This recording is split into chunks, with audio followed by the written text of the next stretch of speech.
La historia que les voy a contar hoy todavía me emociona, aún después de 3 años. Acompáñenme hasta el final y comenten desde qué ciudad nos están viendo. Quiero ver hasta dónde llega esta historia. Yo tenía 64 años cuando mi vida cambió completamente aquí en Guadalajara, México. Mi nombre es Remedios, y durante décadas creí que la familia era sagrada, que la sangre era más fuerte que cualquier cosa. Qué equivocada estaba. Todo comenzó cuando mi esposo Evaristo falleció hace 2 años, dejándome una herencia considerable. 3 propiedades en el centro histórico de Guadalajara, una casa de verano en Chapala y una próspera empresa familiar de exportación de tequila que construimos juntos durante 40 años de matrimonio. Yo estaba devastada, por supuesto, pero pensé que al menos tenía a mi familia para apoyarme. Mi primo Maximiliano siempre había sido cercano a nosotros. Crecimos juntos en las calles de Tonalá. Jugábamos en la Plaza de los Mariachis cuando éramos niños. Cuando Evaristo murió, Maximiliano fue quien más me consoló. «Prima, no te preocupes», me decía con esa sonrisa que conocía desde la infancia. «Aquí estamos para ti. Somos familia, ¿verdad?» Y también estaba mi nuera, Paloma.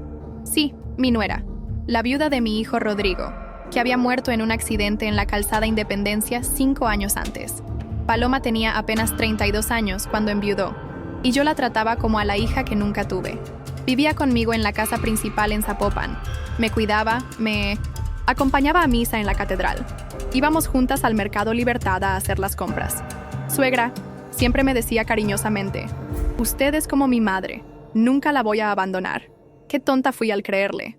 En los primeros meses después de la muerte de Evaristo, estos dos fueron mis pilares. Maximiliano se encargaba de los negocios de la tequilera. Decía que yo no debía preocuparme por esas cosas a mi edad. Paloma cuidaba la casa. Insistía en preparar mi pozole favorito cada jueves. Me llevaba a pasear por Tlaquepaque los fines de semana. Pero comencé a notar cosas extrañas. Conversaciones que se detenían cuando yo entraba a la sala. Miradas intercambiadas. Maximiliano siempre encontraba excusas para venir a casa cuando yo no estaba. «Vine a revisar las ventanas, prima». O «Paloma me habló porque la televisión no servía». Si hubiera sabido lo que realmente estaban planeando a mis espaldas, habría actuado mucho antes. Pero en ese momento, aún creía que eran solo coincidencias. Fue un martes, 15 de septiembre, irónicamente víspera de la independencia de México, que descubrí la verdad que destruiría todo lo que creía conocer sobre mi propia familia. Permítanme contarles cómo era mi vida antes de que todo se viniera abajo. Después de la muerte de Evaristo, yo me había convertido en una de las viudas más adineradas de Guadalajara. Nuestra empresa, Agaves Don Evaristo, exportaba tequila premium a más de 15 países.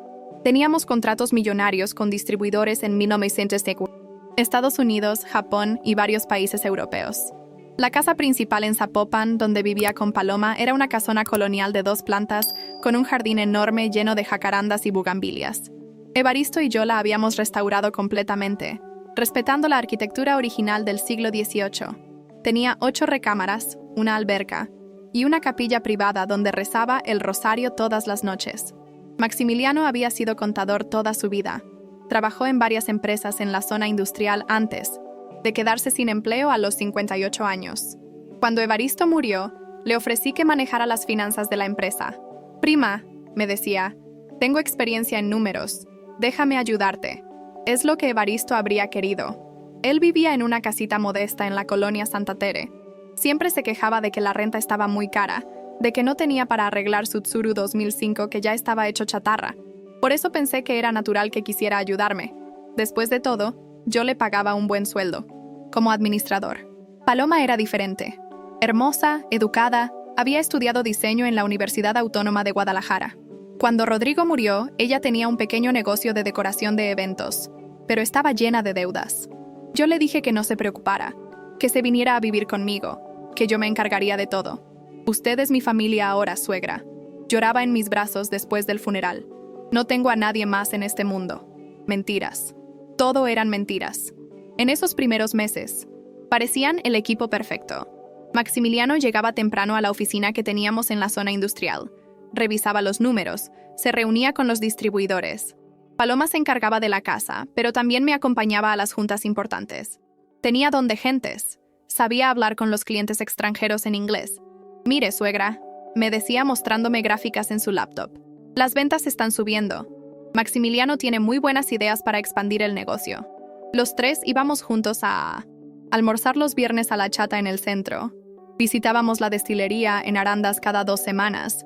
Asistíamos a la misa de domingo en la catedral como una familia unida. Pero había algo que no me cuadraba. Maximiliano había cambiado mucho desde que empezó a trabajar conmigo. Ahora vestía trajes caros. Tenía un celular nuevo cada mes. Había cambiado su Tsuru por una camioneta Toyota nueva. Cuando le preguntaba, se reía. Prima, es que ahora tengo trabajo estable. ¿Puedo darme algunos gustitos? ¿No? Y Paloma también había cambiado. Tenía joyas nuevas, ropa de marca. Siempre tenía dinero para sus caprichos. Debía haber sospechado desde entonces. Pero el dolor por Evaristo me tenía ciega. Las primeras señales de alarma llegaron en abril de 2022, 6 meses después de la muerte de Evaristo. Yo había notado que los estados de cuenta de la empresa llegaban directamente a la oficina, y Maximiliano siempre me traía solo resúmenes, escritos a mano.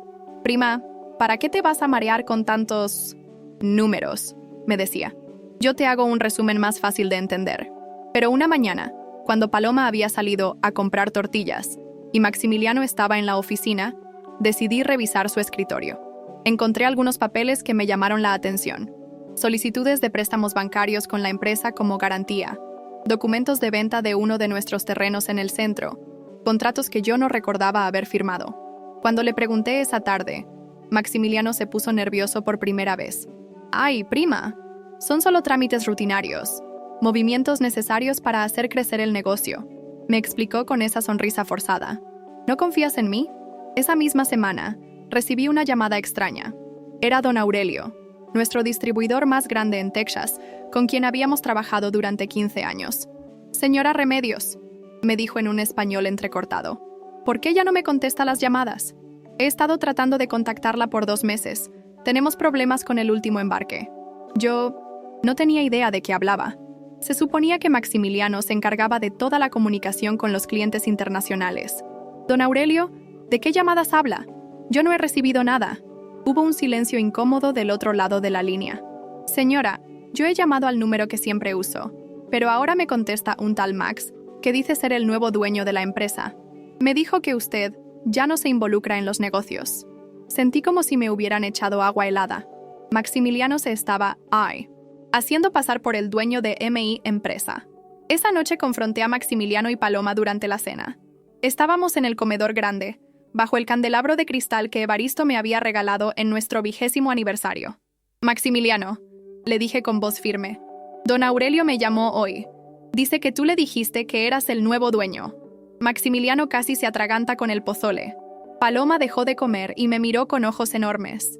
«Prima, debe haber un malentendido», balbuceó Maximiliano. «Yo nunca dije eso. Tal vez don Aurelio entendió mal mi inglés. ¿Sabes cómo son los gringos?». Pero Paloma lo interrumpió, y por primera vez vi una grieta en su máscara perfecta. «Suegra, la verdad es que Maximiliano y yo hemos estado preocupados por usted. Desde que murió mi suegro, la hemos visto muy confundida. A veces olvida las cosas, se contradice.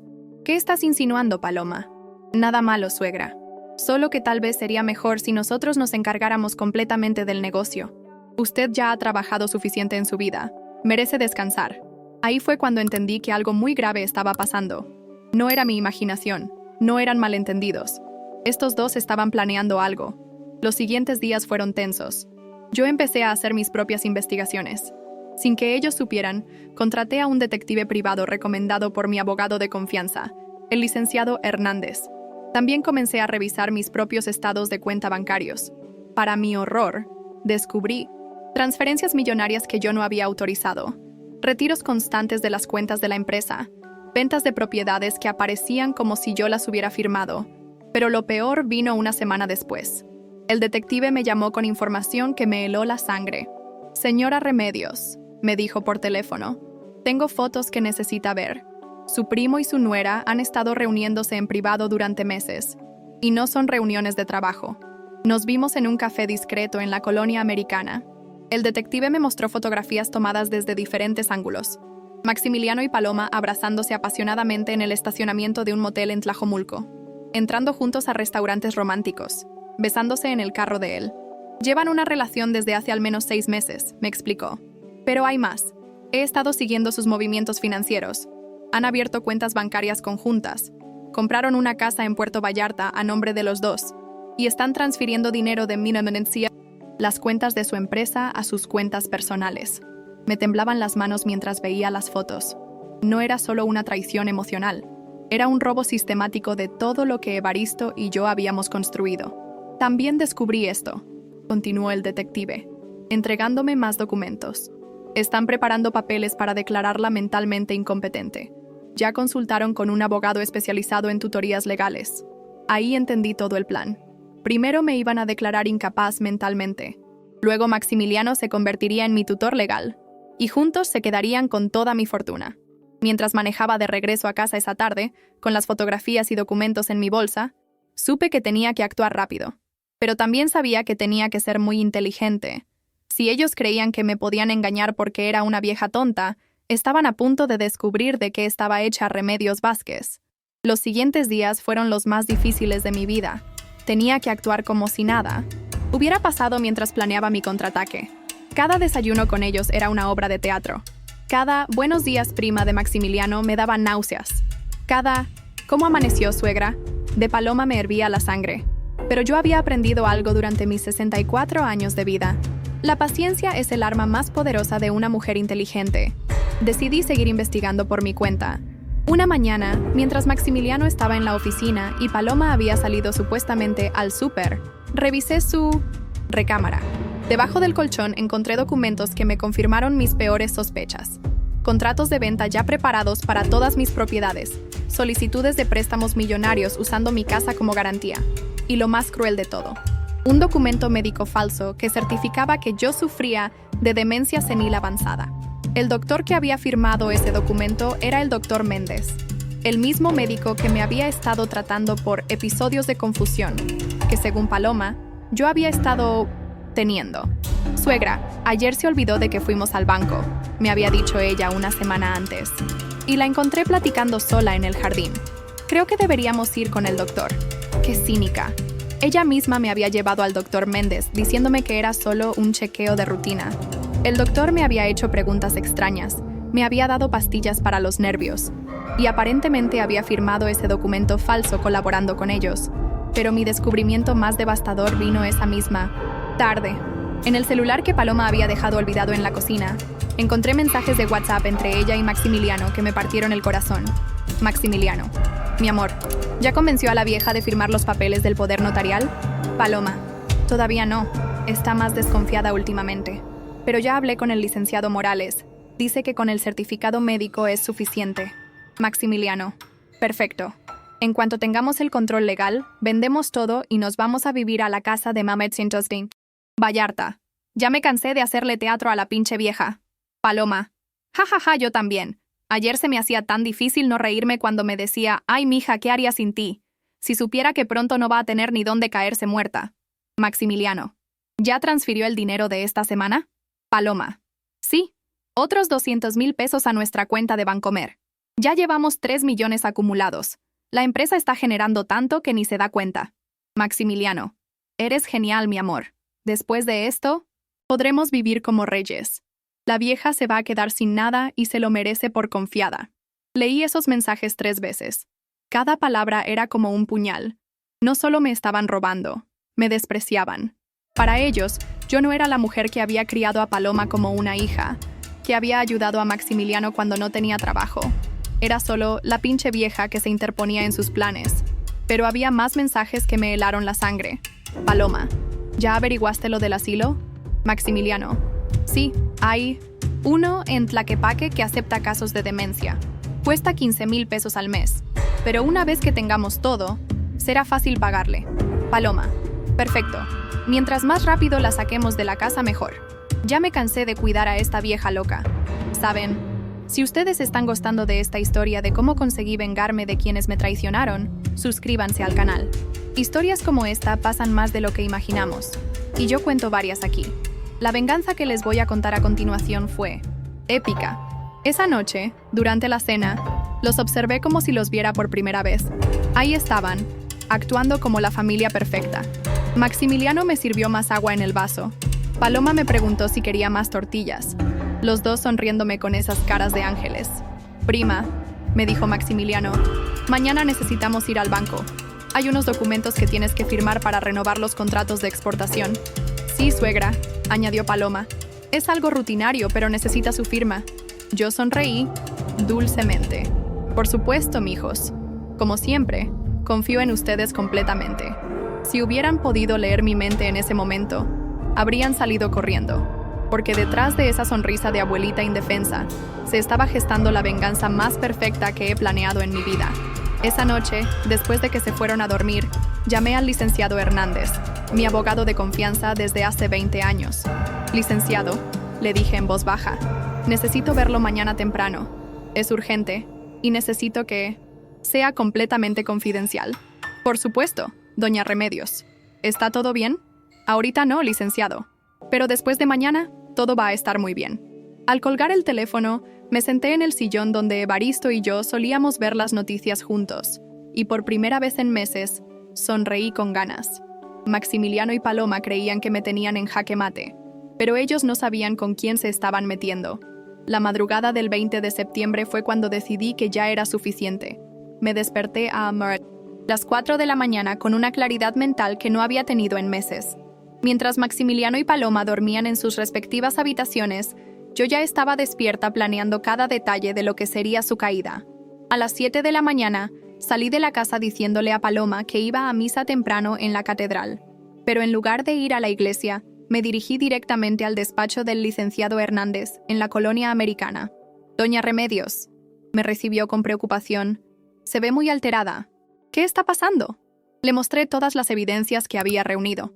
Las fotografías del detective, los mensajes de WhatsApp, los documentos falsos, los estados de cuenta que mostraban las transferencias no autorizadas. El licenciado Hernández revisó todo con cuidado, y su expresión se fue poniendo más seria con cada documento. Esto es fraude, robo, falsificación de documentos médicos y conspiración, me dijo ajustándose los lentes. Podríamos meterlos a la cárcel por muchos años, pero tenemos que actuar muy estratégicamente. Eso es exactamente lo que quiero, licenciado. Pero no quiero solo justicia legal. Quiero que pierdan todo, como ellos planeaban hacerme a mí. ¿Qué tiene en mente, doña Remedios? Le expliqué mi plan. El licenciado me miró con admiración y un poquito de miedo. Doña Remedios, usted es más astuta de lo que ellos se imaginan, pero tenemos que ser muy cuidadosos. Un paso en falso, y podrían huir con el dinero que ya robaron. Pasamos toda la mañana preparando documentos legales y coordinando con las autoridades. El licenciado contactó a la Fiscalía Especializada en Delitos Financieros, al Servicio de Administración Tributaria y hasta con la Comisión Nacional Bancaria. A las 2 de la tarde regresé a casa, actuando como si nada hubiera pasado. Paloma estaba en la cocina preparando el almuerzo. ¡Ay, suegra! ¿Cómo estuvo la misa? Se tardó mucho. Muy bien, mija. Platiqué mucho con el padre después. Me dio muy buenos consejos. Esa noche, durante la cena, Maximiliano me volvió a mencionar lo de ir al banco al día siguiente. Prima, no se le olvide nuestra cita en Bancomer mañana a las 10 de la mañana. Es muy importante que firme esos documentos. Por supuesto, Maximiliano. Tengo muy buena memoria para las cosas importantes. Paloma y él intercambiaron una mirada cómplice. Seguramente estaban pensando que por fin lograrían hacerme firmar los papeles que les darían control total sobre mis bienes. Lo que ellos no sabían era que mañana sí íbamos a ir al banco, pero no por los motivos que ellos creían. Esa noche me acosté temprano, pero no pude dormir. No por nervios, sino por emoción. Después de meses de ser tratada como una vieja tonta, mañana iban a descubrir que Remedios Vázquez todavía tenía todas sus facultades mentales intactas, y que cuando una mujer de 64 años decide vengarse, lo hace con 4 décadas de experiencia acumulada. El día D había llegado. Me desperté a las 6 de la mañana y me arreglé como si fuera a una fiesta. Me puse mi mejor vestido azul marino, los aretes de perlas que Evaristo me había regalado, y hasta me maquillé un poquito. Si iba a desenmascarar a estos traidores, lo haría con estilo. Maximiliano bajó a desayunar puntual como siempre, pero yo noté que estaba más nervioso de lo normal. Se sirvió café 2 veces y no dejaba de ver su reloj. Prima, ¿ya está lista para ir al banco? Es importante que lleguemos temprano. Claro que sí, Maximiliano. Pero antes tengo una sorpresa para ti y para Paloma. Paloma apareció en la cocina justo en ese momento, ya vestida y con una carpeta en las manos. Seguramente los documentos falsos que querían hacerme firmar. ¿Una sorpresa, suegra? ¿De qué tipo? Siéntense los dos. Les dije con mi sonrisa más dulce. Tengo algo muy importante que contarles. Se sentaron a la mesa del desayunador, mirándome con curiosidad fingida. Verán, comencé lentamente. Ayer no fui a misa. Fui a ver al licenciado Hernández. La sonrisa de Maximiliano se desvaneció un poquito, pero trató de mantener la compostura. ¿Al licenciado? ¿Para qué, prima? Si necesitabas algo legal, me hubieras dicho. Ah, pero es que era algo muy personal. Continué, sacando de mi bolsa las fotografías que el detective había tomado. Quería preguntarle sobre estas fotos tan interesantes. Puse las primeras fotos sobre la mesa. Maximiliano y Paloma besándose en el estacionamiento del motel. Los dos se quedaron blancos como papel. ¿Qué es esto?, balbuceó Paloma. ¡Ay! Mija, no te hagas. Son fotos tuyas y de Maximiliano en sus encuentros románticos. Muy tiernas, por cierto. Seguí poniendo más fotos. Ellos entrando al banco juntos, firmando papeles para la casa de Puerto Vallarta, cenando en restaurantes caros, pagando con dinero de mi empresa. Prima, esto no es lo que parece, tartamudeó Maximiliano. Ah, ¿no? Entonces también estos documentos tampoco son lo que parecen, dije, poniendo sobre la mesa las copias de las transferencias bancarias, los contratos de venta preparados y el certificado médico falso. Paloma se puso de pie bruscamente, tirando su silla. Suegra, nosotros podemos explicarle. Siéntate, Paloma, le dije con una voz que no habían escuchado jamás de mí, porque todavía no termino. Saqué mi teléfono y les mostré los screenshots de sus mensajes de WhatsApp. La pinche vieja, leí en voz alta. Se lo merece por confiada. ¿Ya averiguaste lo del asilo? El silencio que siguió era tan pesado que se podía cortar con cuchillo. Maximiliano trató de recuperar el control. Prima, mira, sí, Paloma y yo nos enamoramos, pero nunca quisimos lastimarte. Lo del dinero, bueno, pensamos que como familia... Cállate, le dije con toda la autoridad que tenía. Cállate porque ya no tienes nada que explicar. Sé exactamente quiénes son ustedes. Sé exactamente qué han estado haciendo. Y sé exactamente lo que merecen. Los dos se miraron, y por primera vez vi miedo real en sus ojos. Y ahora, dije poniéndome de pie, vamos. Al banco, tal como quedamos. El viaje al banco fue el más silencioso de mi vida. Maximiliano manejaba su Toyota con las manos temblorosas, mientras Paloma iba en el asiento del copiloto sin atreverse a voltear a verme. Yo iba atrás, tranquila como nunca, disfrutando cada segundo de su nerviosismo. Prima, finalmente habló Maximiliano cuando llegamos al estacionamiento de Bancomer. Podemos arreglar esto. Devolvemos el dinero, cancelamos todos los papeles y... Maximiliano, lo interrumpí. Ya es muy tarde para arreglar nada. Ustedes tomaron su decisión cuando decidieron tratarme como a una vieja loca. Ahora yo tomé la mía. Entramos al banco y, como había planeado con el licenciado Hernández, nos dirigimos directamente a la oficina del gerente, el licenciado Rodríguez, quien ya estaba esperándonos junto con dos personas más que Maximiliano y Paloma no conocían. «Buenos días, señora Remedios», me saludó el gerente. ¿Estos son las personas de las que me habló? Exactamente. Él es Maximiliano Vázquez, mi primo, y ella es Paloma Herrera, mi nuera, los dos responsables del fraude que denuncié. Maximiliano se puso pálido. ¿Fraude? Prima, ¿de qué está hablando? Una de las personas desconocidas se presentó. Soy el agente Moreno, de la Fiscalía Especializada en Delitos Financieros. Señor Vázquez, señora Herrera, tienen derecho a guardar silencio. Paloma empezó a llorar. Suegra, por favor, nosotros podemos explicar todo. Fue un malentendido. No fue ningún... malentendido, dije con voz firme. Fueron 3 millones de pesos robados de mis cuentas empresariales, documentos falsificados, certificados médicos fraudulentos y conspiración para declararme mentalmente incompetente. El segundo desconocido se identificó como auditor del SAT. Hemos estado revisando las cuentas de la empresa Agaves Don Evaristo y encontramos irregularidades graves, transferencias no autorizadas, facturas falsas, evasión fiscal. Maximiliano trató de correr hacia la puerta, pero el agente Moreno lo detuvo. Además, continué, disfrutando cada palabra, el licenciado Hernández ya presentó todas las demandas correspondientes: fraude, robo, falsificación de documentos, conspiración y abuso de confianza. Van a estar muy ocupados los próximos años. Pero hay más, añadió el gerente del banco. La señora Remedios ha decidido congelar todas las cuentas que ustedes abrieron con dinero robado.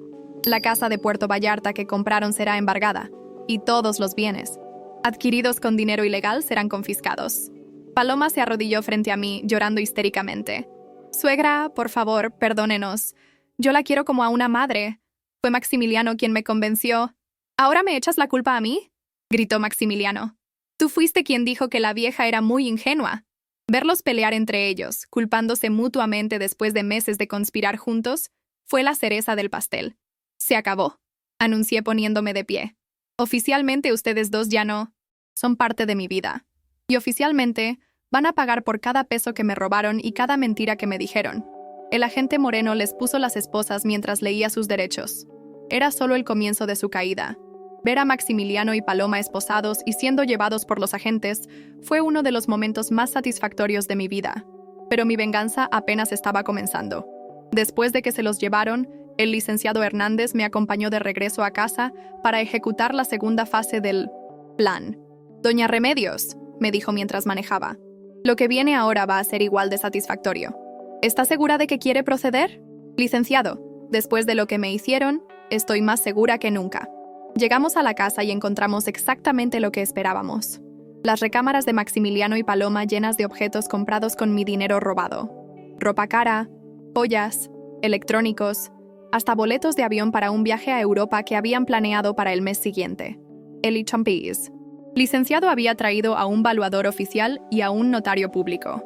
Documentamos cada objeto, cada compra, cada evidencia de cómo habían gastado mis 3 millones de pesos. «Mire esto, doña Remedios», me dijo el valuador mostrándome un collar de diamantes que encontramos en el tocador de Paloma. Este collar vale mínimo 200,000 pesos y según el recibo que encontramos lo compraron la semana pasada.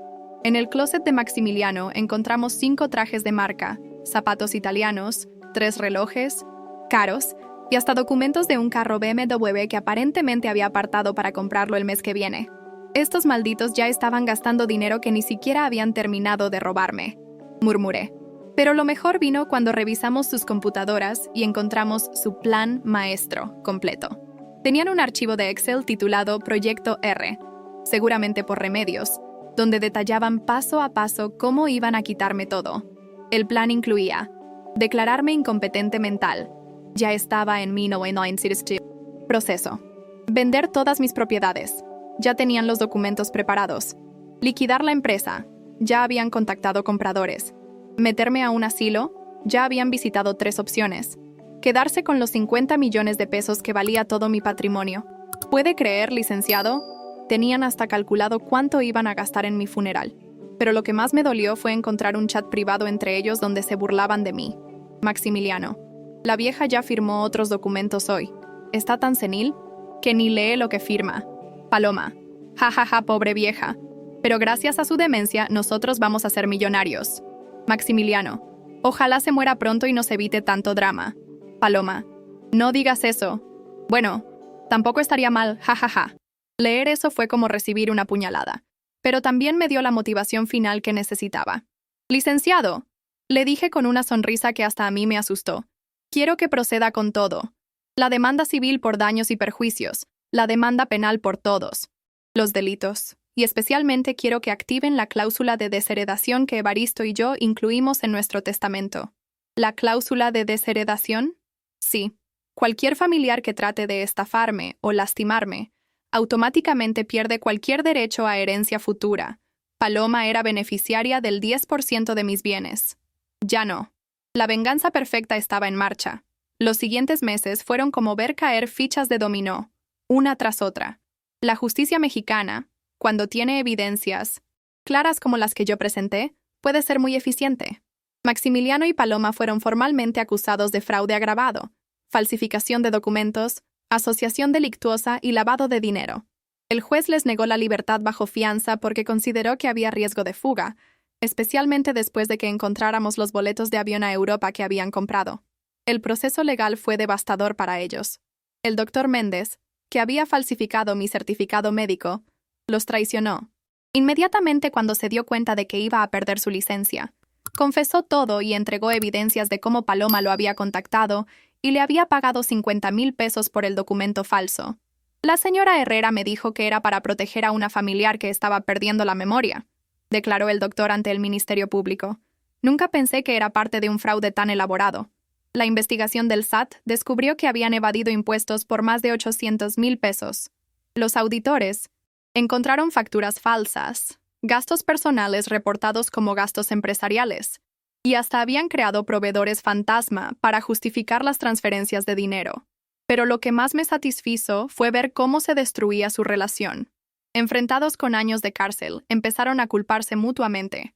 Maximiliano declaró que Paloma había sido la mente maestra, que ella lo había seducido y manipulado para robarme. Yo nunca habría hecho esto solo, lloró ante el juez. Paloma me convenció de que doña Remedios ya estaba senil, que prácticamente era un favor ayudarla a manejar su dinero. Paloma, por su parte, lo acusó de haber sido él quien planeó todo desde el principio. Maximiliano me amenazó. Mintió descaradamente. Me dijo que si no lo ayudaba, iba a inventar que yo había estado robando dinero de la casa. Tenía miedo. Verlos destruirse mutuamente después de haber conspirado tan perfectamente contra mí fue casi poético. El juicio duró 6 meses. Yo testifiqué 3 veces, siempre con la cabeza en alto, siempre con la verdad. El juez comentó que nunca había visto un caso de fraude familiar tan bien documentado. La sentencia fue contundente. Maximiliano recibió 8 años de prisión y una multa de 2 millones de pesos.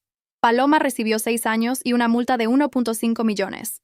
Además, ambos fueron condenados a pagar una reparación del daño por 5 millones de pesos, los 3 millones que robaron más intereses y daños morales. Toda su cuenta bancaria conjunta fue embargada. La casa de Puerto Vallarta fue rematada y el dinero me fue devuelto. Los carros, las joyas, la ropa cara, todo fue confiscado y vendido. Al final del proceso, no solo recuperé mi dinero, sino que obtuve una compensación adicional de 2 millones de pesos por daños y perjuicios. Pero la verdadera satisfacción vino después, cuando supe lo que les estaba pasando en la cárcel.